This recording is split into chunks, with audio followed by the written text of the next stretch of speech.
Hello everyone, my name is Prerna and our today's topic is fiber to fabric. Fiber to fabric. Okay, what does fiber to fabric means? मतलब fiber से fabric. Fiber से fabric हम कैसे बनाते हैं? So in this chapter we'll learn what is a fiber, what we mean by a fabric and how do we get these fibres, ये fibres हमें कैसे और कहाँ से मिलते हैं और उनसे हम फैब्रिक कैसे बनाते हैं. ठीक है, तो इस चैप्टर में हम ये सब देखेंगे. So let's start. So you know there is a variety of fabrics. आप अगर कभी कोई क्लोथ शॉप पे गए होगे, को कपड़े की जो शॉप होती है उस पर आप गए होगे तो आपने देखा होगा इस तरह से आपने बहुत सारे कपड़े उस शॉप में देखे होंगे, है ना. तो जो क्लोथ्स होते हैं वो बहुत ज़्यादा वैरायटी के होते हैं. क्लोथ मीन्स जो फैब्रिक होता है, जो स्टिच नहीं होता उसको हम फैब्रिक बोलते हैं. ठीक है, जब हम स्टिच कर लेते हैं तो वो हमारे कपड़े बन जाते हैं, जो भी है शर्ट ट्राउज़र. ठीक है, और जब वो अनस्टिच्ड होता है it is just a fabric. Okay, तो आप इस तरह से इसको हम जो थान बोलते हैं ना, बहुत सारा जो फैब्रिक होता है इस पर होता है. ठीक है, तो आप अलग अलग डिज़ाइंस के वहाँ पे फैब्रिक देखते हो, अलग अलग टेक्सचर के फैब्रिक्स देखते हो. टेक्सचर मतलब आप उसको जब टच करोगे तो आपको कोई फैब्रिक सॉफ्ट लगेगा, है ना, और कोई ऐसा खुरदरा रफ टाइप लगेगा. तो अलग अलग तरह के जो फैब्रिक्स होते हैं वो मिलते हैं. आप शॉप में जाके देख सकते हो, कोई भी शॉप में, क्लोथ की शॉप होती है. आप घर पे भी देख सकते हो अपने आप जो विंटर्स में कपड़े पहनते हो that is a woollen cloth. ठीक है, और आप जो समर में पहनते हो कॉटन क्लॉथ्स पहनते हो या कोई और आर्टिफिशियल फैब्रिक के कपड़े पहनते हो, तो उसमें क्या होता है, वैरायटी होती है. ठीक है, आपके जो विंटर्स के क्लोथ्स होते हैं वो अलग होते हैं. ठीक है, उनका टेक्सचर अलग होता है, उनका फील अलग होता है, उनका वेट अलग होता है. तो ऐसे ही जो आपके समर के क्लोथ्स होते हैं वो अलग होते हैं. ठीक है, so there is a lot of variety in fabric. ठीक है, फैब्रिक्स के अंदर बहुत ज़्यादा वैरायटी होती है. ठीक है, तो अभी मैंने आपको यहाँ पे एक और पिक्चर दिखाई है जिसमें एक छोटा सा फैब्रिक है जिसको मैंने थोड़ा सा एनलार्ज करके दिखाया है. ठीक है, जूम करके.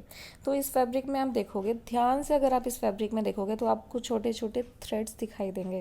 राइट, अगर आप इसको अच्छे से देखोगे आप उस थ्रेड को ऐसे खींच के निकाल भी सकते हो. ठीक है, अगर आप कॉर्नर से थ्रेड को निकालने की कोशिश करोगे वो थ्रेड बाहर भी आ जाएगा. तो इसमें आपको बहुत सारे छोटे छोटे थ्रेड्स दिखाई दे रहे हैं. इट मीन्स जो फैब्रिक हमारा बनता है वो एक कंटिन्यूस शीट नहीं होता, वो थ्रेड्स से मिलके बनता है. ठीक है, और वो थ्रेड्स क्या होते हैं वो हम पढ़ेंगे. देखो अभी हमें इस चैप्टर में क्या पढ़ना है, fibres to fabrics. Right, fibre से फैब्रिक कैसे बनता है, तो हमें ये तो पता चला कि फाइबर से फैब्रिक बनता है. राइट, तो फैब्रिक क्या होता है, जो भी हमारा क्लोथ होता है दैट इज़ अ फैब्रिक. ठीक है, तो फाइबर्स जो हैं, जो फाइबर्स को हम हिंदी में बोल सकते हैं रेशे होते हैं, छोटे छोटे थ्रेड्स होते हैं, धागे जैसे होते हैं. तो उनसे कपड़ा जो होता है, हमारा जो फैब्रिक होता है वो किस तरह से बनता है वो हम इस वीडियो में देखेंगे. ठीक है, so moving on to the next slide. So how fabric is made. एक फैब्रिक जो होता है वो बनता किस तरह से है. ठीक है, अभी हम देखेंगे जो फैब्रिक है वो कैसे बनता है. So let's look at this picture. इस पिक्चर में आपको क्या दिखाई दे रहा है, यहाँ पे आपको थ्रेड्स दिखाई दे रहे हैं ना. देखो ये जो थ्रेड है इसको हम फाइबर नहीं बोलते हैं. ठीक है, इसको हम बोलते हैं यान, YARN. इट इज़ कॉल्ड यान. ये जो धागा आपको दिख रहा है ये एक्चुअल में फाइबर्स से बना है. ठीक है, तो फाइबर से क्या बनता है, यान बनता है. अब देखो, अब आप इस यान को अगर आप देखोगे ध्यान से तो इसका जो एक धागा है, मतलब एक जो यान है उसमें बहुत सारे छोटे छोटे छोटे छोटे धागे या फाइबर्स होते हैं, थ्रेड्स होते हैं. ठीक है, तो इसका एग्जांपल देखो, अगर आपने कभी कोई धागा सुई में डाला होगा, सुई में जब हम एक नीडल के अंदर धागा डालते हैं तो कई बार वो हमसे डलता नहीं है ना, तो आप देखोगे कि वो धागा छोटे छोटे छोटे छोटे और छोटे धागों में स्प्लिट अप हो जाता है. ठीक है, तो उसके अंदर आपको दिखाई देंगे और भी छोटे छोटे धागे होते हैं, थ्रेड्स होते हैं. इट मीन्स वो क्या है, वो जो बिल्कुल छोटे छोटे आपको थ्रेड्स उसमें दिखाई दे रहे हैं वो होते हैं फाइबर्स. वो क्या होते हैं, हमारे फाइबर्स होते हैं. और फाइबर्स को जोड़कर मिलाकर, ठीक है, उनसे क्या बनाया जाता है, ये यान बनाया जाता है. ठीक है, यान बनाया जाता है. और यान से आप देख रहे हो यहाँ पे क्या बनाया जा रहा है, फैब्रिक बनाया जा रहा है, एक सॉक्स बनाई जा रही है ना, एक कपड़ा बनाया जा रहा है. ठीक है, तो देखो क्या होता है, जो हमारा फाइबर है, ठीक है, जो हमारा फाइबर होता है, फाइबर से क्या बनाया हमने, यान बनाया. राइट, और यान से हमने क्या बनाया, फैब्रिक बनाया. ठीक है, तो इस तरह से फैब्रिक बनाया जाता है. क्लियर. अब देखो, फाइबर मैंने आपको बताया छोटे छोटे थ्रेड्स होते हैं, ठीक है। तो फाइबर की डेफिनेशन हम क्या लिखेंगे, fibre is the thin strand that make up yarn. बहुत पतला, थिन मतलब कि बहुत ज़्यादा पतला, स्ट्रैंड मतलब बहुत धागा सा होता है, छोटा सा पतला सा, जिससे हम क्या बनाते हैं, यार्न बनाते हैं, राइट। देखो ये पिक्चर मैं आपको दिखाई है, this is a picture of yarn, this is a woollen yarn, right, this is a woollen yarn. तो ये आप अगर आप इसका एक यार्न को देखोगे ध्यान से, एक धागे को देखोगे, तो आपको इसमें छोटे छोटे बहुत सारे थ्रेड्स या स्ट्रैंड्स दिखाई देंगे। तो वो क्या होते हैं, these are called the fibres. Okay, clear. So now our question is, where do these fibres come from. अब यान बनाने के लिए हमने यान देखा, वुलन यान देखा, कॉटन यान देखा, तो ये यान्स बनाने के लिए हमारे पास फाइबर आता कहाँ से है, फाइबर हमें मिलता कहाँ से है। देखो, फाइबर नेचर में होता है, ठीक है, और हमें कुछ फाइबर्स हम खुद से भी बनाते हैं, ठीक है। तो जो फाइबर हमें नेचर से मिलते हैं उनको हम बोलते हैं नेचुरल फाइबर्स, राइट। और जो फाइबर्स मैन मेड होते हैं या केमिकल से बनाए जाते हैं उनको हम बोलते हैं सिंथेटिक फाइबर्स या फिर man made fibres. Okay, so let's see what is written here. The fibres of some fabrics such as cotton, jute, silk and wool are obtained from plants and animals. Okay, तो कुछ fibres ऐसे होते हैं जो plants और animals से लिए जाते हैं, लाइक कॉटन है, कॉटन का प्लांट होता है, ठीक है। So cotton is a plant fibre. Jute, jute is also a plant fibre. अगर हम सिल्क की बात करें, silk is taken from insects, silk worm से लिया जाता है, तो सिल्क कैसा हो गया, एनिमल फाइबर हो गया। वूल आपको पता है शीप से मिलती है, याक से मिलती है, तो वूल कैसा हो गया, wool is also an animal fibre. Okay, so those fibers which are obtained from either plants or animals, these are called natural fibers. Okay, because these are not made by man, these are obtained from the nature, so these are called natural fibers. Okay, so cotton and jute, these are obtained from plants, so these are plant fibers, right. And wool and silk are obtained from animals. Wool is obtain from fleece of sheep और गोट। Sheep या फिर जो गोट होती है उसकी जो fleece मतलब जो बॉडी का जो लेयर होती है, हेयरी कवर होता है जो उसका, तो उससे वूल मिलती है हमको, ठीक है। और जो रैबिट होते हैं, याक, कैमल्स, इनकी भी फ्लीस से वूल बनाई जाती है।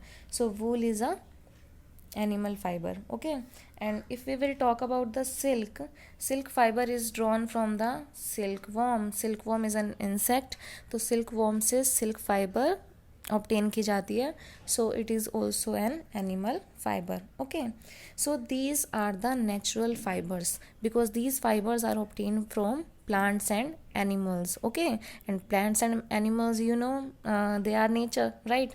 So these are called the natural fibers. So now we will talk about second type of fibers, which are called synthetic fibers or man-made fibers. Okay, so the fibers are also made from chemical substances. Okay, those fibers which are made from chemical substances and which are not obtained from plants and animals. Okay, they are only made from chemical substances in the factories, these are made by man. Okay, so these type of fibers are called synthetic fibers. We can call these as man-made fibers also. Okay, these are called synthetic fibers. So examples of synthetic fibers are polyester, nylon, acrylic. So these are the names of synthetic fibers. Clear?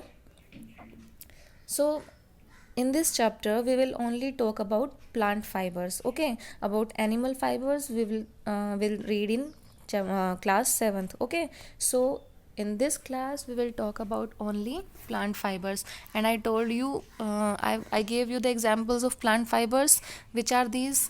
I told you about cotton, I told you about jute. So cotton and jute both are plant fibers, right. So firstly we will see what is cotton, how it is obtained. Okay, so let's start.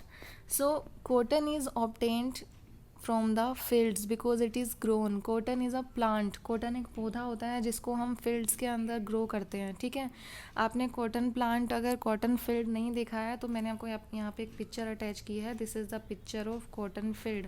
देखो एक snow covered field के जैसा दिख रहा है ना ये, जैसे कि एक फील्ड के अंदर स्नोफॉल हो गई है. ठीक है, but this is not snowfall, this is cotton. इसको कॉटन बॉल्स बोलते हैं. ये कॉटन के फ्लावर्स होते हैं. ठीक है, तो जो कॉटन प्लांट्स होते हैं वो ग्रो किए जाते हैं. इंडिया में भी बहुत जगह पे ग्रो किए जाते हैं. ठीक है, तो इंडिया में जिस जिस रीजन में ब्लैक सॉयल होती है, ब्लैक सॉयल मतलब कि काली मिट्टी, ब्लैक कलर की सॉयल होती है, वो उसकी कुछ प्रॉपर्टीज़ होती हैं, तो उस सॉयल में कॉटन ग्रो होती है. ठीक है, और क्लाइमेट कैसा होना चाहिए कॉटन को ग्रो करने के लिए? वार्म क्लाइमेट होना चाहिए, गर्म क्लाइमेट होना चाहिए. ठीक है, तो हम सर्दी के मौसम में कॉटन ग्रो नहीं कर सकते. Okay, so we need black soil and warm climate for growing cotton. And the fruits of cotton plant are called cotton bolls. Okay, जो कॉटन प्लांट के फ्रूट होते हैं जो आपको यहाँ पे ये वाइट कलर में दिखाई दे रहे हैं. ठीक है, these are the cotton fruit. इसको बोलते हैं हम कॉटन बॉल्स. ओके, ये इसका साइज़ जो होता है, देखो सी दिस पिक्चर, इसका साइज़ एक लेमन के साइज़ के जितना हो सकता है. And after maturing the bolls burst open and seeds covered with cotton fibres can be seen. तो जब ये मैच्योर हो जाते हैं, जब ये पक जाते हैं, ये जो इसके फ्रूट्स होते हैं, जब वो पक जाते हैं तो क्या होता है, वो एकदम से ऐसे फूट जाते हैं और खुल जाते हैं. ठीक है, और फिर आपको दिखेंगे ये छोटे छोटे जो कॉटन के फाइबर्स आपको दिख रहे हैं वाइट कलर के, और इसके अंदर के सीड्स भी होते हैं, कॉटन के सीड्स होते हैं. ठीक है, तो इस तरह से ये जो कॉटन का फील्ड होता है वो दिखाई देता है. ओके, सो अब देखो हमने कॉटन, हम क्या करते हैं वहाँ से कॉटन को ले लेते हैं, जो उसके फ्लावर्स होते हैं वो हम उसको तोड़ लेते हैं और वो कॉटन वहाँ से हम ले लेते हैं. ठीक है, अब ये हमने यहाँ पे बहुत सारे कॉटन बॉल्स इकट्ठे कर लिए, आपको दिख रहे हैं ना कॉटन बॉल्स. ठीक है, अब इन कॉटन बॉल्स के अंदर क्या होते हैं, सीड्स होते हैं. तो कॉटन, हमको तो सिर्फ कॉटन चाहिए, तो उन सीड्स को क्या करना पड़ेगा, हमें कॉटन बॉल से अलग करना पड़ेगा. ठीक है, तो कॉटन बॉल से अलग करने के लिए सीड्स को, ठीक है, देखो यहाँ पे आपको दिखाई दे रहा है ये यहाँ पे एक बॉय है जो क्या कर रहा है, कॉटन बॉल से कॉटन सीड्स को अलग कर रहा है. और कैसे कर रहा है, देखो see in this hand it has a big comb, एक बिग कॉम्ब लाइक स्ट्रक्चर आपको दिख रहा होगा. ठीक है, ये क्या एक बड़ी सी कॉम्ब जैसा आपको दिख रहा है. तो जैसे हम अपने हेयर में कॉम्ब करते हैं, ठीक है, हमारे हेयर में कुछ अटक जाता है, सपोज कोई सीड है या कुछ भी है, कोई डस्ट है, तो हम कॉम्ब करते हैं तो वो कॉम्ब के साथ निकल जाता है ना. तो ऐसे ही जो कॉटन बॉल्स होते हैं उनको सीड्स, उनके अंदर से सीड्स को अलग करने के लिए हम एक उनकी कॉम्बिंग करते हैं. ठीक है, उनको कॉम्ब करते हैं. तो जब कॉम्ब करते हैं तो उनके जो फाइबर होता है, कॉटन फाइबर होता है, वो अलग हो जाता है और सीड्स जो होते हैं वो अलग हो जाते हैं. ठीक है, तो इस प्रोसेस को हम बोलते हैं गिनिंग. ठीक है, इस प्रोसेस को हम बोलते हैं गिनिंग, GINNING. ठीक है, so cotton fibres are separated from the seeds by combing या फिर ginning. This process is called ginning. ठीक है, गिनिंग इस पिक्चर में अगर आप देखोगे it is done by hand, ये ट्रेडिशनल मेथड है. एंड आज के टाइम पे अगर आप लार्ज स्केल पे देखोगे तो इस तरह की मशीन्स का यूज़ किया जाता है गिनिंग के प्रोसेस के लिए. ठीक है, गिनिंग की प्रोसेस क्या होती है, separation of seeds from the cotton fibres. Okay, so इस तरह से हमें कॉटन फाइबर्स मिल गए. अब हम बात करेंगे जूट की. ठीक है, तो जूट के फाइबर्स हमें किस तरह से मिलते हैं, देखो you can see a plant here, this is a jute plant. तो जूट का जो प्लांट होता है वो इस तरह का दिखाई देता है. ठीक है, और जूट जो हमको मिलती है वो प्लांट के स्टेम से मिलती है. ठीक है, किससे मिलती है, स्टेम. स्टेम समझते हैं ना आप, तो जो प्लांट की स्टेम होती है उससे हमको जूट मिलती है. और कॉटन किससे मिलती है, कॉटन का जो फ्रूट होता है उससे हमको कॉटन मिलती है, राइट. और जूट हमें कैसे मिलती है, we obtain jute from the stem of the plant. Okay, this is a very important question.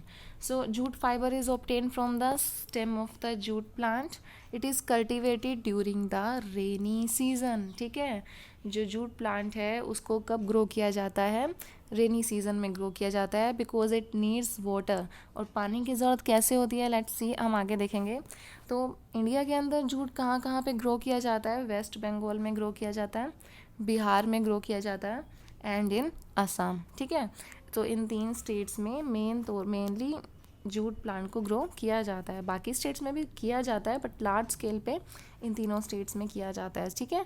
So these are the main 3 main states for growing of the jute plant, okay.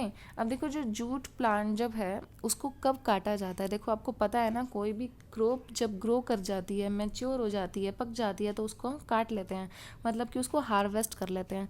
हम जब भी कोई crop cut करते हैं तो उसके लिए एक वर्ड यूज़ करते हैं हार्वेस्ट, हार्वेस्टिंग करना उसकी, मतलब कि क्रॉप को कट कर लेना। तो जूट प्लांट को हम कब हार्वेस्ट करते हैं, मतलब कब कट करते हैं, जब वो अपनी फ्लावरिंग स्टेज में होता है, मतलब कि जब उस पर फ्लावर्स आ जाते हैं, ठीक है। फ्लावर्स आ गए मतलब अब उस स्टेज में हम उसको जूट प्लांट को कट कर लेंगे, ठीक है। तो हमें क्या चाहिए अभी, जूट प्लांट की स्टेम चाहिए, बिकॉज जूट फाइबर कहाँ से मिलेगा, स्टेम से मिलेगा, है ना। So the stems of the harvested plants are immersed in water for a few days. देखो पानी कहाँ काम आता है, अब जो जूट प्लांट की स्टेम होती है, because we want fibres from the stem of the plant, तो जो जूट प्लांट की स्टेम होगी उसको हम पानी के अंदर भिगो के थोड़े दिन तक रख देंगे, मतलब वो पानी में इमर्ज करके रख देंगे, ठीक है। तो क्या होगा, जो वो स्टेम्स होंगी वो धीरे धीरे पानी के अंदर गल सड़ जाएंगी, रोट हो जाएंगी, है ना। और जो फिर हम उन स्टेम्स को जब बाहर निकालेंगे तो फाइबर्स इजीली हाथ से सेपरेट हो जाते हैं, ठीक है। स्टेम्स रोट हो जाती हैं तो फाइबर्स जो होंगे वो इजीली हाथ से सेपरेट हो जाते हैं। इस तरह से हमको जूट के फाइबर्स मिल जाते हैं, ओके। सो अब देखो हमने कॉटन से भी फाइबर्स ले लिए और जूट के भी से भी फाइबर ऑब्टेन कर लिए हमने, okay. Now we have both type of fibres. अभी आपको पता चला कि हम कॉटन फाइबर्स कैसे ऑब्टेन करते हैं और जूट फाइबर्स कैसे ऑब्टेन करते हैं, ठीक है। Now we have fibres and I told you fibre से हम क्या बनाते हैं, यान बनाते हैं, और यान से क्या बनाया जाता है, फैब्रिक बनाया जाता है। तो अब हमारे पास फाइबर्स हैं तो फाइबर से हमको क्या बनाना है, यान बनाना है। So our next step is converting fibre into yarn, ठीक है। फाइबर से यान में कन्वर्ट करना, ठीक है। तो उसके लिए जो प्रोसेस होता है, process of converting fibre into yarn, that is called spinning, that is called spinning, ठीक है। तो यहाँ पे आपको एक पिक्चर दिख रही है, ये स्पिनिंग के लिए यूज़ किया जाता है, इसको बोलते हैं हम तकली, ओके, TAKLI, तकली बोला जाता है इसे, और एक स्पिनिंग के लिए इसको यूज़ किया जाता है। और नीचे आपको एक चरखा की पिक्चर दिख रही है, ये तो सबको पता ही होगा, ठीक है। तो चरखा को भी हम फाइबर को स्पिन करने के लिए यूज़ करते हैं, ओके। सो पहले हम डेफिनेशन देख लेते हैं स्पिनिंग की। So the process of making yarn from fibres is called spinning, okay. Fibres से यार्न बनाने की जो प्रोसेस होती है that is called spinning, okay. So in this process, इस प्रोसेस में क्या किया जाता है, देखो fibres from a mass of cotton wool are drawn out and twisted. अगर आपने घर में अपनी मम्मी को कॉटन से, आपके घर पे कॉटन होती है ना, कॉटन से कुछ लोग क्या विक बनाते हैं, जो आप मंदिर वगैरह में जलाते हो, विक होती है ना, जोत बत्ती जो होती है, तो वो कॉटन से कैसे बनाते हैं, आप बना के देखना कभी। तो कॉटन को लेते हैं, उसको ऐसे धीरे से हल्का सा ट्विस्ट करते हुए उसको पुल आउट करते हैं, खींचते हैं, ठीक है। तो उससे क्या है, वो यान बन जाता है, ठीक है, एक धागे के जैसा वो बन जाता है, ठीक है। तो इस तरह से कॉटन फाइबर से कॉटन यान बनाया जाता है, ठीक है। तो क्या किया जाता है, fibres are drawn out and twisted, okay. This brings the fibres together to form a yarn. इस तरह से जो फाइबर्स होते हैं वो धीरे धीरे इकट्ठे होके यान की शेप में आ जाते हैं, ओके। सो एक डिवाइस जो मैंने आपको यहाँ पे बताई यूज़ की जाती है, अगर आपको हाथ से नहीं करना है, हाथ से भी कर सकते हैं कॉटन के लिए, तो जो डिवाइस होती है वो यूज़ की जाती है, उसको हम बोलते हैं तकली, इस तरह से होती है, ठीक है। सो एक और डिवाइस जो है जो यूज़ की जाती है दैट इज़ चरखा, ठीक है। और चरखा आपने देखा होगा, मोस्टली महात्मा गांधी जी का नाम लिया जाता है चरखे के साथ, है ना। तो महात्मा गांधी जी का नाम चरखे के साथ क्यों लिया जाता है, बिकॉज चरखे को पॉपुलर उन्होंने ही किया था, राइट। और कब किया था उन्होंने, जब इंडिपेंडेंस मूवमेंट चल रहा था तब उन्होंने चरखा को बहुत पॉपुलराइज किया था। तो क्यों किया था, उन्होंने एनकरेज किया था लोगों को कि वो अपने हाथ से स्पिन किए हुए यान के कपड़े बनाएं और पहने। और जो ब्रिटिशर्स थे, ठीक है।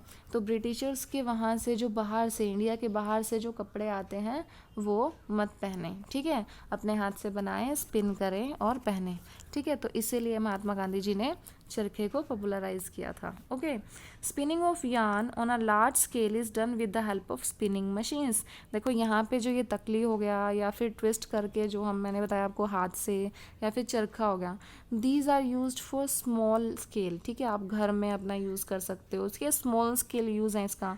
लेकिन जो बड़ी बड़ी इंडस्ट्रीज़ होती हैं, टेक्सटाइल इंडस्ट्रीज़ होते हैं, जहाँ पे बहुत सारे अमाउंट में यार्न बनाना होता है, बहुत सारे अमाउंट में कपड़ा बनाना होता है, तो वहाँ पे क्या करते हैं, बड़ी बड़ी स्पिनिंग मशीन्स यूज़ करते हैं।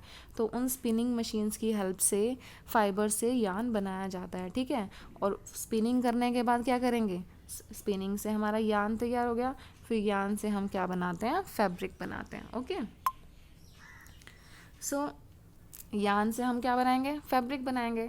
तो अब हम देखेंगे कि यार्न से फैब्रिक कैसे बनाया जाता है, ठीक है। तो यार्न से फैब्रिक बनाने की दो तरह की प्रोसेस होती है। So these two processes are weaving and knitting.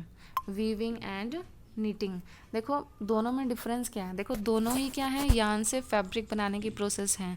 Weaving में भी यार्न से फैब्रिक बनाया जाता है, नीटिंग में भी यार्न से फैब्रिक बनाया जाता है। So what is the difference in both. तो पहले हम वीविंग देखते हैं। देखो वीविंग में क्या होता है, दो थ्रेड्स यूज़ किए जाते हैं, ठीक है, दो डायरेक्शंस के अंदर। जैसे आपको ये पिक्चर अगर आप देखोगे तो इस तरह से आपको क्या दिख रहा है, इस तरह से भी थ्रेड को यूज़ किया जा रहा है, राइट, और इस तरह से भी थ्रेड को यूज़ किया जा रहा है ना। सो दो डायरेक्शंस में थ्रेड्स को यूज़ किया जा रहा है। और इस नीचे वाली पिक्चर में भी आप देखोगे तो एक थ्रेड आपको इस तरह से इस डायरेक्शन में दिख रहा है, और दूसरा थ्रेड ये हाथों से इस डायरेक्शन में डाला जा रहा है, ठीक है। तो this process is called weaving. तो इस तरह से जब फैब्रिक बनाया जाता है उसको हम वीविंग बोलते हैं। तो ये पेपर वीविंग है, जिसको आप अपने घर पे भी क्राफ्ट पेपर से कर सकते हो, ठीक है। आपको पतली पतली स्ट्रिप्स कट करनी है पेपर की, और इस तरह से आपको वीव कर देना। तो आपको आइडिया हो जाएगा कि क्लोथ को कैसे वीव की, यार्न को कैसे वीव किया जाता है और उससे कैसे फैब्रिक बनाया जाता है। तो इस प्रोसेस को हम वीविंग बोलते हैं। सो देख लेते हैं एक बार वीविंग की डेफिनेशन। देखो, when a fabric is made up of two sets of yarns, okay, weaving के अंदर हम कितने सेट ऑफ यार्न यूज़ करते हैं, टू सेट्स यूज़ करते हैं, ठीक है। और two sets of yarns arrange together, ठीक है। तो इस तरह की अरेंजमेंट से जब फैब्रिक बनाया जाता है तो इस तरह की प्रोसेस को हम बोलते हैं वीविंग। ओके, जो वीविंग होती है किस पर की जाती है, लूम्स पे की जाती है। ये आपको दिख रहा है, दिस इज़ अ लूम, ठीक है। और हाथ से की जाती है, तो है हाथ से किस पर की जाएगी, हैंडलूम पर की जाएगी, है ना। जैसे ये हाथ से की जा रही है इस पर, दिस इज़ अ हैंडलूम। और कुछ ऐसे होते हैं जो पावर ऑपरेटेड होते हैं, यानी कि बड़ी बड़ी मशीन्स होती हैं, उसमें हैंड्स का कोई यूज़ नहीं होता, पावर ऑपरेटेड होते हैं, वो पावर से काम करते हैं, ठीक है। तो इस तरह से वीविंग की जाती है। तो वीविंग आपको समझ में आया, two sets of yarns. Okay, next process जो होता है हमारा नीटिंग। नीटिंग में भी क्या किया जाता है, यार्न को फैब्रिक में कन्वर्ट किया जाता है। तो निटिंग की प्रोसेस में क्या होता है, देखो मेरे को बताया वीविंग में two sets of yarn use किए जाते हैं, राइट। बट निटिंग के अंदर एक ही यार्न यूज़ किया जाता है, single yarn. Okay, single yarn. अगर आपने अपने घर में अपनी मम्मी को या दादी को स्वेटर बुनते हुए देखा होगा, वुलन, दीजिए देखो आपने, ये वुलन यार्न है, ठीक है, इससे स्वेटर्स बनती हैं, है ना। तो यहाँ पे आपको दिख रहा होगा, यहाँ पे दो नीडल्स आपको दिखाई दे रही हैं, टू नीडल्स हैं, लेकिन जो यार्न है वो सिंगल है। तो सिंगल यार्न को ये ट्विस्ट एंड टर्न करके इन नीडल्स के थ्रू स्वेटर बनाया जाता है, ठीक है। इसमें यहाँ पे टू सेट्स यूज़ नहीं हो रखे हैं यार्न के, यहाँ पे सिर्फ we are using single yarn. Okay, single yarn is used to make piece of fabric. Cloth बनाया जा रहा है ना, स्वेटर बनाई जा रही है, ठीक है, कुछ भी बनाया जा रहा है, ठीक है। तो क्या होगा निटिंग के अंदर, in knitting a single yarn is used to make a piece of fabric. So this process is called knitting. जैसे कि सॉक्स होती हैं आपकी, या आपकी स्वेटर्स होती हैं, वो निटिंग की प्रोसेस से बनाई जाती हैं, ठीक है। और जो आपकी शर्ट्स हो गई, शॉल्स हो गई, वो कैसे बनाई जाती हैं, वीव करके, वीविंग की प्रोसेस से बनाई जाती हैं, ठीक है। सो निटिंग जो होती है हाथ से भी होती है, ये जो आपको दिख रहा है ये हैंड निटिंग है, ठीक है, हाथ से। और बड़े लेवल पे अगर हम देखेंगे तो मशीन से भी निटिंग होती है. Okay, so for converting yarn to fabric there are two processes, that is weaving and knitting. In weaving, two sets of yarns are arranged together to form fabric, and in knitting one single yarn is used to make a piece of fabric. Okay, so हमने पढ़ लिया कि plants fibre हमें कहाँ से मिलते हैं. Okay, और फाइबर से फिर हम यार्न कैसे बनाते हैं and how yarn is converted to fabric. तो हम देखेंगे what is the history of clothing material. क्या पहले से ही, बहुत पहले से ही हम कपड़े बना के, या जो आजकल हम जो क्लोथ्स पहनते हैं वो पहले भी पहने जाते थे, या फिर पहले क्या होता था. ठीक है, अगर अब हम पहले की बात करेंगे, बिल्कुल एंशियंट टाइम्स की, अगर हम हिस्ट्री की बात करेंगे तो उस टाइम पे क्लोथ्स नहीं होते थे. तो उस टाइम पे जो लोग आदिवासी जिनको हम बोलते थे, वो लोग एक जगह पे रहते नहीं थे, राइट. एक वो अपने खाने की तलाश में एक जगह से दूसरी जगह पे जाते रहते थे, तो उनके पास क्लोथ्स भी नहीं होते थे. ठीक है, तो जब वो एग्रीकल्चर ही नहीं करते थे तो वो कॉटन कहाँ से उगाएंगे या जूट कहाँ ग्रो करेंगे, नहीं करेंगे ना. तो वो क्या करते थे, वो जस्ट जो लीव्स होती थी ना, लीव्स हो गई या फिर ट्रीज़ के कोई भी जैसे बाग हो गई, ठीक है, उन्हीं की क्लोथ बना के एक तरह से, और या फिर एनिमल की जो स्किन होती थी वो एनिमल्स का शिकार करते थे, राइट. तो उनकी स्किन से खुद को कवर कर लेते थे, या फिर लीव्स के क्लोथ्स बना के उनसे खुद को कवर कर लेते थे. तो उस टाइम पे क्लोथ्स नहीं होते थे. ठीक है, फिर क्या हुआ, धीरे धीरे लोगों ने सेटल करना स्टार्ट कर दिया. ठीक है, आपको पता है धीरे धीरे लोग एग्रीकल्चर करने लगे, वो एक जगह पे सेटल होने लगे. पहले वो एक जगह पे नहीं रहते थे, फिर वो धीरे धीरे सेटल होने लगे. ठीक है, तो उन्होंने जो ट्विग्स होती हैं, ट्विग्स समझते हो, छोटी छोटी जो टहनियाँ होती हैं और जो हमारी सूखी घास होती है, ग्रास होती है, ठीक है, उनको वो वीव करने लगे. वीविंग मैंने आपको बताया ना, जैसे क्लोथ्स में वीविंग होती है, पेपर भी हम वीव कर सकते हैं, उसी तरह से हम ट्विग्स वगैरह, छोटी छोटी टहनियाँ, घास, वो भी वीव कर सकते हैं. ठीक है, दो सेट से लेके, ठीक है, परपेंडिकुलर डाल के. तो इस तरह से वो क्या हुआ, उसकी मैट्स बनाने लगे. वो ट्विग्स की, छोटी छोटी ट्विग्स की ग्रास को वीव करके वो मैट्स बनाने लगे, बास्केट्स बनाने लगे. धीरे धीरे वो सीखते गए. ठीक है, और एनिमल की जो फ्लीस होती है, जैसे शिप होता है, शिप के ऊपर जो हेयर की लेयर होती है उसको हम फ्लीस बोलते हैं. ठीक है, तो वो उस फ्लीस को यूज़ करते थे लॉन्ग स्ट्रैंड्स धागे बनाने के लिए. ठीक है, फिर उनको वो फैब्रिक्स में धीरे धीरे बनाना सीखने लगे. ठीक है, तो देखो मोस्टली जो पहले लोग थे वो कॉटन के क्लोथ्स ज़्यादा पहनते थे, राइट. जो अर्ली इंडियंस थे, पहले जब धीरे धीरे जैसे जैसे इसकी शुरुआत हुई कपड़े पहनने की, तो सबसे पहले लोगों ने कॉटन ग्रो करना शुरू किया. ठीक है, और वो कहाँ कॉटन सबसे पहले ग्रो किया जाता था, आपने गंगा रिवर का नाम सुना होगा. तो गंगा रिवर के आसपास के जो एरियाज़ होते थे वहाँ पे कॉटन सबसे पहले ग्रो करना शुरू हुआ. तो कॉटन ग्रो होना शुरू हुआ, तो कॉटन क्या होता है, फाइबर होता है. तो फाइबर से धीरे धीरे वो डिस्कवर करके उससे फैब्रिक्स बनाने लगे. ठीक है, तो इस तरह से वो कॉटन क्लॉथ्स बनाने लगे और उसको पहनने लगे. ठीक है, तो इस तरह से एक और प्लांट होता है कॉटन के अलावा, जिसको हम बोलते हैं फ्लैक्स. ठीक है, क्या बोलते हैं हम, फ्लैक्स बोलते हैं. फ्लैक्स भी एक प्लांट होता है जिससे हमें नेचुरल फाइबर मिलता है, राइट. तो अगर हम पुरानी बात करें, एंशियंट इजिप्ट की बात करें अगर हम, तो कॉटन और फ्लैक्स जो है वो नाइल रिवर, इजिप्ट में जो रिवर है, बहुत फेमस रिवर है, दैट इज़ नाइल रिवर. तो उसके आसपास कॉटन और फ्लैक्स को ग्रो किया जाता था. ठीक है, फिर उससे कपड़े बनाए जाते थे, मतलब फैब्रिक्स बनाए जाते थे.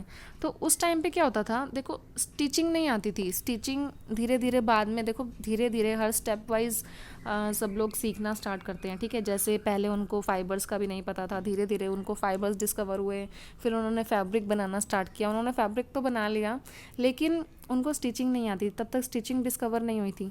तो वो क्या करते थे, वो जस्ट उस फैब्रिक को ऐसे ही लपेट के अपने बॉडी के ऊपर ऐसे पहन लेते थे. ठीक है, वो स्टिच नहीं करते थे, वो अपने बॉडी पार्ट्स पे सिर्फ फैब्रिक से कवर कर लेते थे अपनी बॉडी को.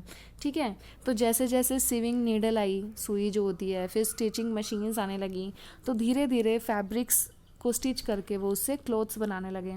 ठीक है, आज के टाइम पे भी ऐसी बहुत सारे कपड़े हैं जो बिना स्टिच किए पहने जाते हैं. लाइक देखो यहाँ पे आपको एक पिक्चर दिखाई है मैंने, this is the picture of a turban. Turban समझते हैं आप, पगड़ी जो होती है, ठीक है, पगड़ी स्टिच होती है नहीं होती, वो एक फैब्रिक होती है ना। तो उसको जैसे हम लपेट के फोल्ड करके ट्विस्ट करके हम उसको पहन लेते हैं, ठीक है। There is no stitching in this. अगर आप साड़ी देखोगे, जो साड़ीज़ होती हैं, साड़ीज़ के अंदर भी कोई स्टिचिंग नहीं होती है, ठीक है। वो just it is just a piece of fabric और उसको हम फोल्ड करके, ठीक है, पहन लेते हैं। तो आज भी ऐसे फैब्रिक्स हैं जो बिना स्टिच किए पहने जाते हैं। So I hope you have understood the history कि किस तरह से जो क्लोथिंग मटेरियल है वो उनके अंदर डेवलपमेंट होती गई, ठीक है। So students, this was your chapter. अब हम देखते हैं कि आज हमने क्या क्या सीखा। So what are the important words? First is fibre. Fibres are the thin strands that are obtained from plants, animals. And fabric, fabric is made from fibres. Okay, fibre से यार्न बनाया जाता है and yarn is converted into fabric. Okay, yarn again, fiber is converted into yarn, okay, by spinning. Okay, next process is ginning, combing of the cotton fibers to separate the seeds. Okay, spinning is a process of conversion of fiber into yarn. Weaving is a process of making of fabric from yarn. Okay, and in this two sets of yarns are used. Knitting is also the same process of converting of yarn into fabric, and in knitting only one single yarn is used. Okay, so what are the important points? So there is a variety of clothing material. I told you there is a lot of variety, like cotton, silk, wool, polyester, ठीक है. So fabrics are made from yarns. Okay, and yarn से क्या बनाया जाता है? Sorry, yarn किससे बनते हैं? फाइबर से बनते हैं. ओके, फाइबर से क्या बनता है? यार्न. यार्न से क्या बनते हैं? फैब्रिक्स. ओके, फैब्रिक्स किससे बनते हैं? यार्न से. और यार्न्स किससे बनाए जाते हैं? फाइबर से. ओके, फाइबर्स दो तरह से होते हैं, natural and synthetic. Okay, natural fibers are obtained from plants and animals like cotton, wool, silk, jute. Okay, these are the natural fibers. And nylon, polyester, these are the examples of synthetic fibers because these are man-made. These are made from chemicals. Okay, fibers like cotton and jute are obtained from the plants. Okay, and the process of making yarn from fibers is called spinning, and fibers from yarn is made by weaving and knitting. yarn से fabric कैसे बनाया जाता है? Weaving और knitting की process से. Okay, so students, that was your chapter. Thank you all. Take care. Bye bye.